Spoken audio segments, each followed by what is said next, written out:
bagaimana sistem demokrasi dan sistem ekonomi untuk mencapai tujuan negara kita.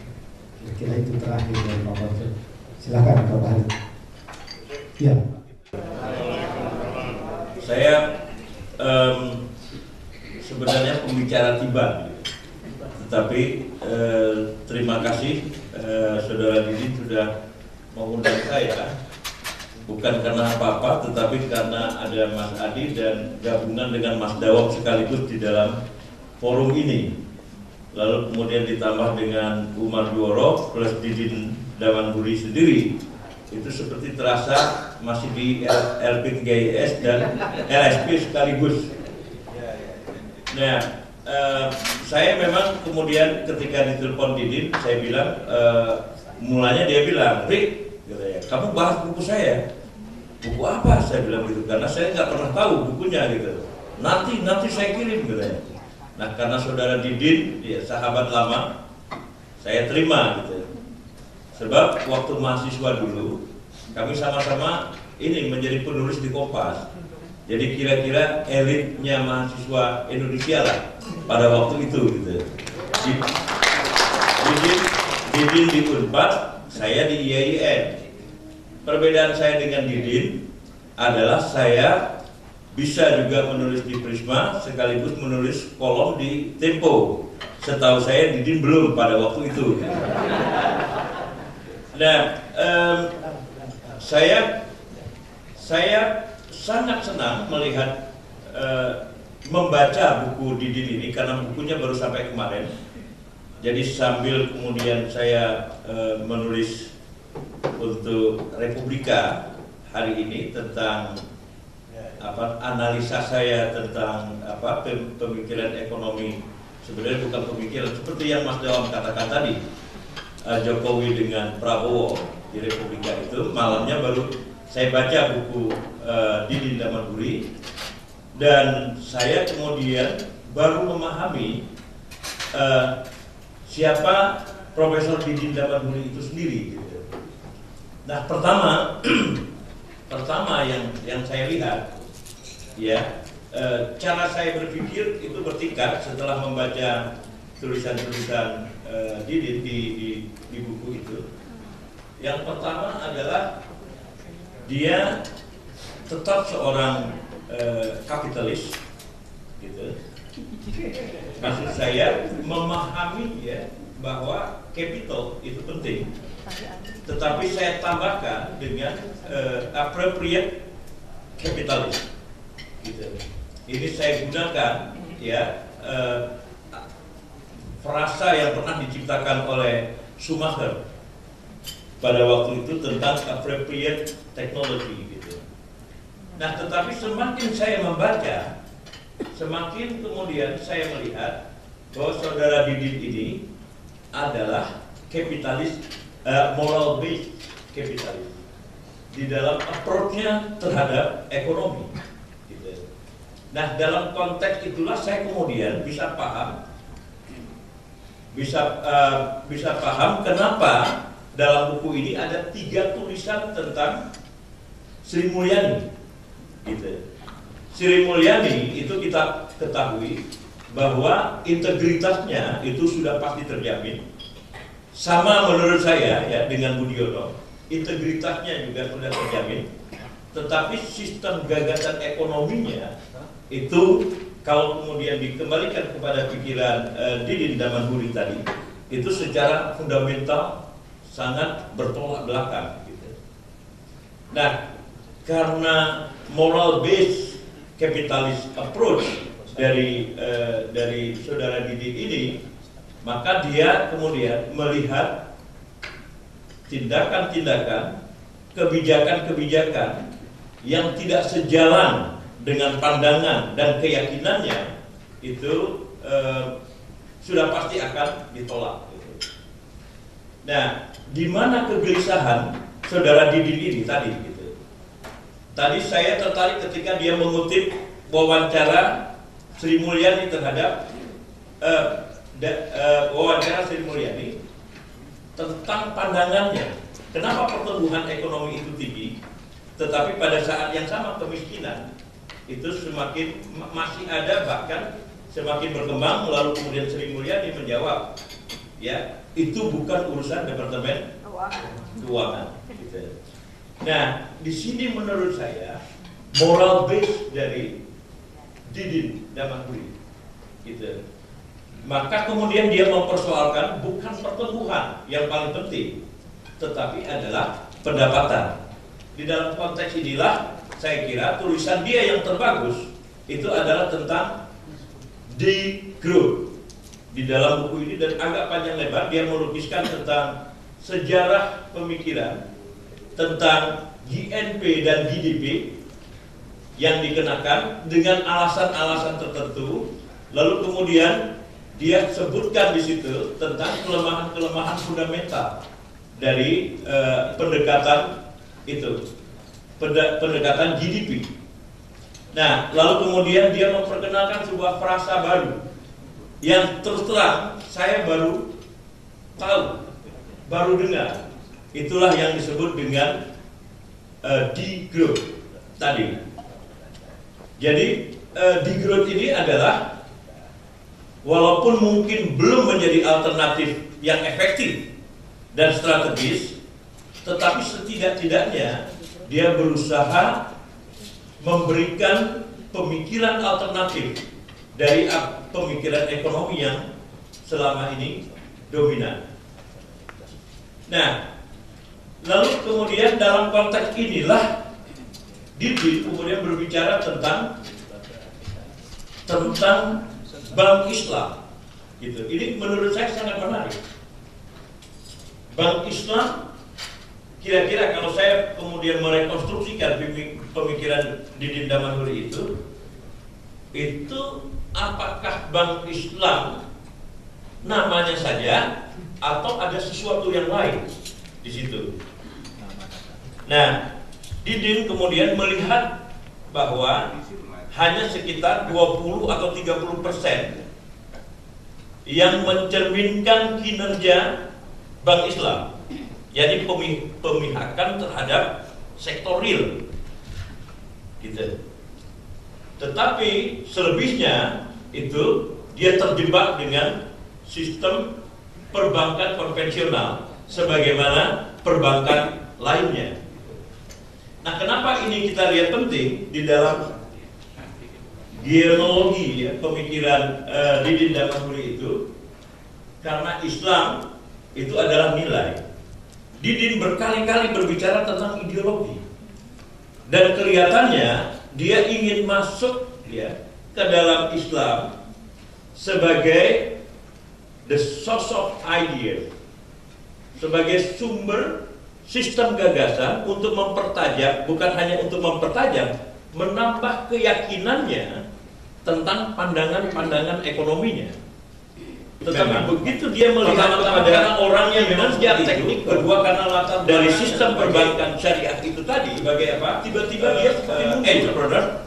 Memang judul buku dia itu Mas Ponco dengan sangat bagus dia menunjukkan tadi ini bahwa kita saya tidak mau jadi presiden. Kekhawatiran kok orang berurut menjadi presiden padahal tidak melihat Islam ya, biaya overhead.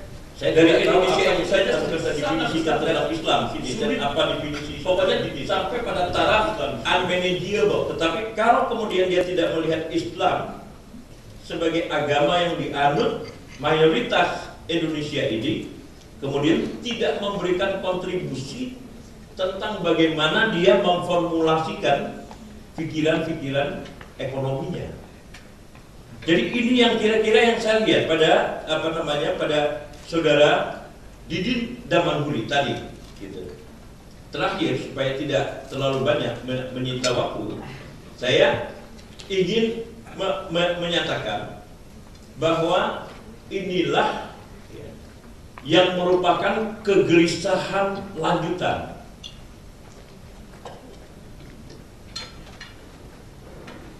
Satu kontinuitas sistem gagasan yang sudah dikembangkan oleh Mas Dawam last century, abad lalu ya Mas Dawam ya,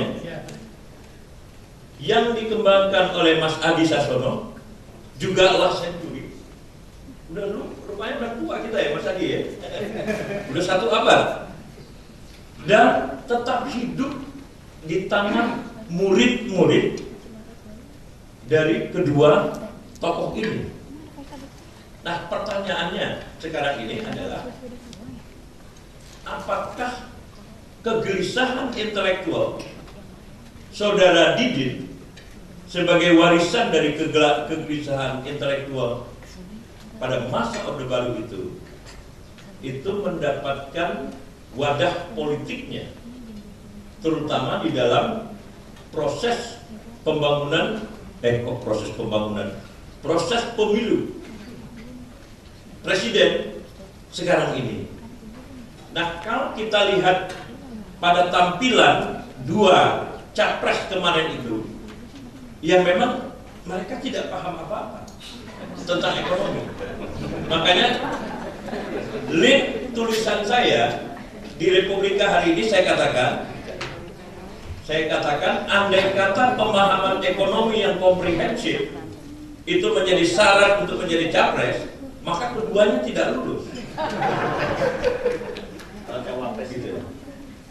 Makanya saya katakan, judulnya memang untung ada cawapres gitu. Di sini ada Yusuf Kala, kemudian ada Hatta Rajasa gitu. Jadi they don't understand what they are talking about gitu. Akhirnya ya berputar-putar kepada pasar, kepada kartu ya. Pada apa, ada lagi yang mengatakan defisit APBN berapa katanya? Padahal APBN kita itu cuma 1.800 triliun dan seterusnya gitu. Nah, kalau kemudian presiden-presiden kita berarti lebih dari 1 ya. Yang semacam itu, apa nasib dari gagasan Saudara Didin Damadury? Itu adalah sebuah pertanyaan penting gitu. Kenapa? Karena Yusuf Kala adalah arsitek perekonomian Indonesia 2004-2009. Dia jauh lebih decisive memang.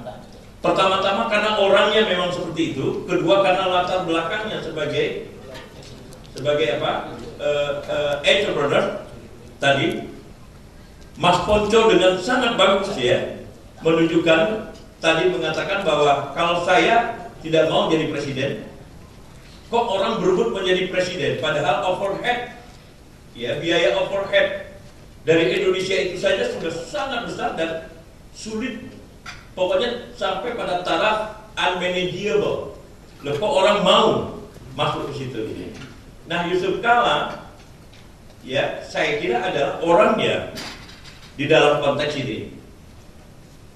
Dia adalah ekonom dalam konteks pendidikan, lalu kemudian dalam prakteknya dia adalah pengusaha yang cukup berhasil, dan as a vice president, sebagai wakil presiden yang presidennya sendiri, maksud saya Yudhoyono, tidak mengurusi ekonomi, maka dialah satu-satunya yang bertanggung jawab terhadap kebijakan ekonomi pada masa itu.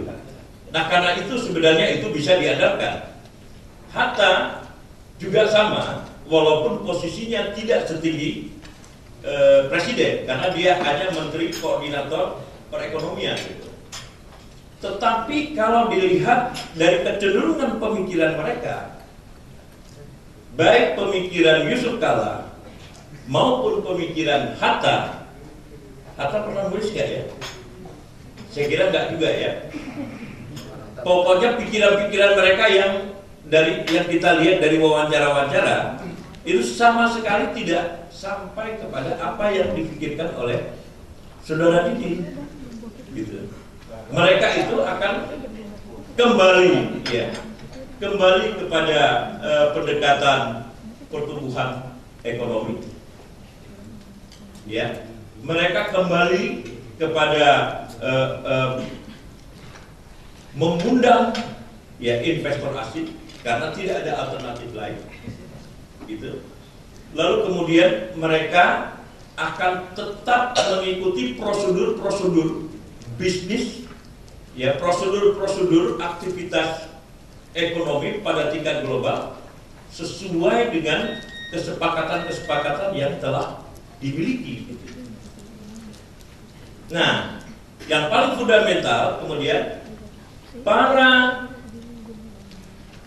power seekers ini tadi itu bersifat siklis. Siklis dalam pengertian mereka tidak berpikir tentang 20 tahun, 30 tahun ke depan.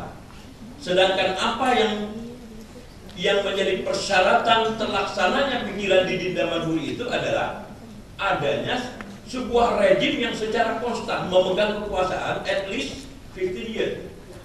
Selama 15 tahun baru itu bisa dilaksanakan. Sementara orang seperti Ade Komarudin, kita sebut lagi Marzuki Ali, sebut lagi siapa yang lain itu, Nusrat Wahid, itu kan berpikir 5 tahunan gitu. Ini pemilu gitu. Nah, Zaki nanti ya. Oh ya, selamat Zaki ya, jadi anggota DPR. Nah, dan seterusnya.